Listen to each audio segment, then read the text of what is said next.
Hello everyone, welcome back to our channel teacher Sarathi. अगर आपको ये वीडियो पसंद आए तो लाइक कर दीजिए और मेरे चैनल टीचर सारथी को सब्सक्राइब भी कर दीजिए। तो आज का हमारा जो टॉपिक है वो प्लासी के युद्ध के उपरांत बंगाल की स्थिति। प्लासी का युद्ध भारत के प्रमुख युद्धों में से एक है। यह युद्ध एक इस नज़र से भी महत्वपूर्ण हो जाता है कि वह पहला अवसर था जब अंग्रेजों ने खुलकर भारतीय शक्ति का विरोध किया। भारतीय शक्ति का विरोध किया किसने? अंग्रेजों ने। और इसमें वे सफल भी रहे।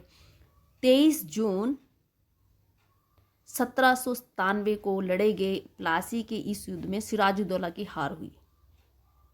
सिराजुद्दौला की क्या हुई? हार हुई। और रॉबर्ट क्लाइव के नेतृत्व में नेतृत्व वाली ब्रिटिश सेना ने सिराजुद्दौला के सेनापति मीर जाफर की सहायता से विजयी हुआ। और इस युद्ध में मीर जाफर की एक महत्वपूर्ण भूमिका थी। अगर मीर जाफर इनका सहयोग नहीं करता तो वो नहीं जीतते, तो इसलिए ब्रिटिश सेना नहीं जीतती, सिराजुद्दौला को नहीं हरा पाती। तो इसमें मीर जाफर की एक महत्वपूर्ण भूमिका थी। मीर जाफर 1757 से लेकर 1760 बंगाल के नवाब सिराजुद्दौला के सेनापति। मीर जाफर ने एक गुप्त संधि कर अंग्रेजों से हाथ मिला लिया। इस संधि के अनुसार मीर जाफर को क्या किया जाएगा? लालच में आकर इसने मीर जाफर को बंगाल का नवाब बना दिया गया, और जिसके बदले मीर जाफर ने अंग्रेजों को 2.25 करोड़ रुपए की एक विशाल धनराशि प्रदान की। कंपनी को 14 परगने की जमींदारी के साथ साथ संपूर्ण बंगाल में मुफ्त व्यापार करने का अधिकार भी दिया गया। अब कंपनी में अपनी मुद्रा चलाने के लिए भी स्वतंत्र हो गए, अपनी मुद्रा भी चला सकते थे। अब रॉबर्ट क्लाइव को भी इस युद्ध का फायदा हुआ और उसे बंगाल का गवर्नर बना दिया गया। मीर जाफर एक अयोग्य शासक था जिससे भांपते अंग्रेजों को देर नहीं लगी। उसे गलत आरोप लगाकर हटा दिया गया, क्योंकि अब तो उनका फ़ायदा हो ही चुका था, है ना। तो अंग्रेज़ों ने फिर क्या किया? उसको हटा दिया। और उसके दामाद यानी कि मीर जाफ़र के दामाद मीर कासिम को अगला नवाब घोषित कर दिया। तो ये अंग्रेज़ों की चाल थी। मीर कासिम का 1760 से लेकर 1763 मीर कासिम मीर जाफर का दामाद था, ये तो आपको बता दिया है। और मीर कासिम अलीवर्दी खां के बाद सबसे योग्य नवाब था। अलीवर्दी खां के बाद योग्य नवाब था कौन? मीर कासिम और अंग्रेजों ने मुंगेर की संधि की दिनांक 27 सितंबर 1760 को। मीर कासिम के नवाब बनते ही अंग्रेजों और उनके बीच संघर्ष प्रारंभ हो गया।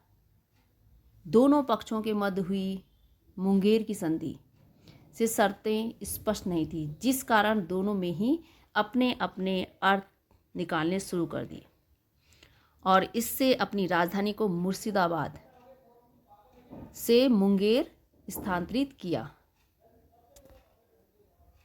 मुगल बादशाह द्वारा अंग्रेजों को प्रदान किए गए फरमान अंग्रेजों को फरमान दिए गए दस्तक का दुरुपयोग रोका और भारतीय व्यापारियों पर लगने वाला आंतरिक कर भी समाप्त किया गया। अंग्रेज अधिकारियों से बचत के रूप में एक कर खिरंजी को भी वसूला। बंदूक और तोप कारखाना लगवाया। अंग्रेजों को इसके सुधार पसंद नहीं आए। ये सुधार अंग्रेजों को पसंद नहीं आए और इसे हटाकर वापस मीर जाफर को नवाब घोषित कर दिया गया। यानी कि अंग्रेजों ने जो हमारे भारतीय शासक थे उन्हें अपने फ़ायदे के लिए क्या क्या यूज़ किया, और हमारे जो भारतीय शासक थे वो भी उनके जाल में फंसते गए, और जिससे उन्होंने हमारे देश में 200 वर्षों तक राज किया। मीर जाफर 1763 से लेकर 1765 तक मीर कासिम को नवाब पद से हटा दिया गया, हटाने पुनः बंगाल का नवाब बनाया गया, किसको? मीर जाफर को। इसके बाद मीर कासिम अवध के नवाब शुजाउद्दौला और दिल्ली के मुगल बादशाह आलम द्वितीय से मिलकर युद्ध की तैयारी करने लगे, क्योंकि उनको क्या किया, पहले मीर जाफर की जगह नवाब बनाया गया, फिर मीर जाफर को हटाकर, मीर कासिम को हटाकर फिर मीर जाफर को पुनः उस गद्दी पर बैठा दिया गया। और 22 अक्टूबर 1764 को बक्सर का युद्ध हुआ, जिसके परिणाम क्या हुआ इस बक्सर के युद्ध का? मुगल बादशाह आलम द्वितीय और शुजाउद्दौला ने अंग्रेजों के आगे घुटने टेक दिए और मीर कासिम भाग निकला। ये भी अंग्रेजों से हार गए दोनों के दोनों, और फिर मीर कासिम क्या हो गया, भाग निकला वहाँ से। अब बंगाल पर पूरी तरह से अंग्रेजों का राज हो गया, तो अंग्रेजों की तो और अच्छा हो गया इनके लिए। नजमुद्दौला 1765 में मीर जाफर की मृत्यु के बाद नजमुद्दौला को बंगाल का नवाब बनाया गया।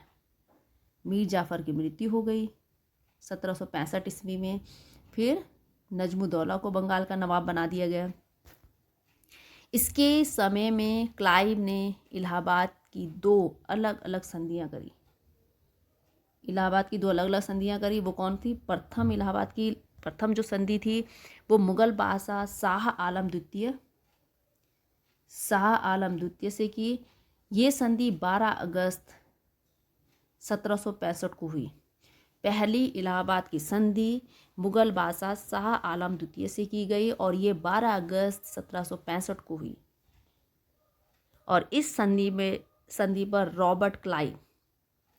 रॉबर्ट क्लाइव आलम शाह द्वितीय और नजमुद्दौला, यानी कि 3 लोगों के इसमें क्या हुए, हस्ताक्षर हुए। रॉबर्ट क्लाइव, शाह आलम द्वितीय और नजमुद्दौला। बंगाल, बिहार, उड़ीसा की दीवानी अंग्रेजों को दे दी गई। बंगाल, बिहार और उड़ीसा की दीवानी किसको दे दी गई? अंग्रेजों को दे दी गई। कंपनी शाह आलम द्वितीय को 26 लाख रुपए वार्षिक पेंशन देगी। संधि के इस बिंदु पर गुलाम हुसैन ने अपनी पुस्तक में लिखा है कि इस संधि को लिखने और हस्ताक्षर करने में उतना ही समय लगा जितना कि एक गधे को खरीदने में लगता है। इलाहाबाद की दूसरी संधि अवध के नवाब से ये संधि 16 अगस्त 1765 में हुई थी। इस संधि का रॉबर्ट क्लाइव एवं सिराजुद्दौला के हस्ताक्षर हुए। इलाहाबाद तथा कड़ा के जिले अवध से लेकर मुगल बादशाह शाह आलम द्वितीय को दे दिए गए। शुजाउद्दौला को युद्ध बक्सर हानि के रूप में 50 लाख रुपए अंग्रेजों को देने पड़े। हानि के रूप में, यहाँ पर हानि गलत लिखा हुआ है, हानि के रूप में 50 लाख रुपए अंग्रेजों को देने पड़े। अवध के नवाब के राज्य में अंग्रेजों को स्वतंत्र व्यापार करने की छूट थी। स्वतंत्र व्यापार करने, नवाब अंग्रेजों के विरोधियों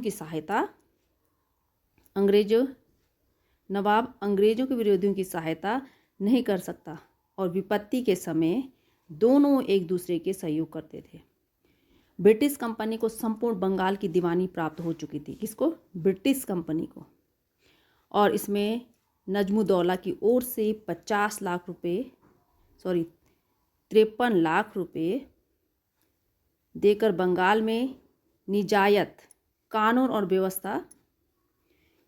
और न्याय व्यवस्था की शक्ति प्राप्त कर ली थी।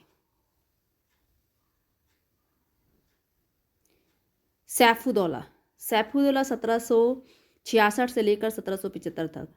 नजमुद्दौला की मृत्यु के उपरांत सैफुद्दौला बंगाल का नवाब बना और सैफुद्दौला केवल एक कठपुतली नवाब था। इसने कोई भी विशेष कार्य नहीं किए थे। मुख्यतः शासन अंग्रेजों को द्वारा चलाया जाता था। मीन्स ये अंग्रेजों की एक कठपुतली था। कौन? सैफुद्दौला। मुबारकुद्दौला 1775। मुबारकुद्दौला बंगाल का आखिरी नवाब था। तो तो बंगाल का आखिरी नवाब कौन था? मुबारकुद्दौला।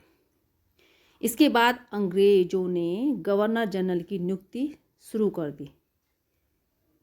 इसके बाद ही जब मुबारकुद्दौला बंगाल का आखिरी नवाब था, इसके बाद अंग्रेजों ने गवर्नर जनरल की नियुक्ति शुरू कर दी। अंग्रेजों ने इलाहाबाद की द्वितीय संधि के बाद से ही बंगाल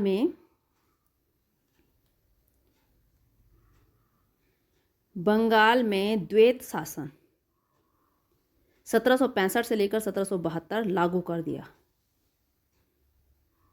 1765 से लेकर 1700 द्वितीय संधि के बाद इस शासन में वास्तविक शक्ति कंपनी के पास थी और जबकि प्रशासन का उत्तरदायित्व नवाब के कंधों पर था।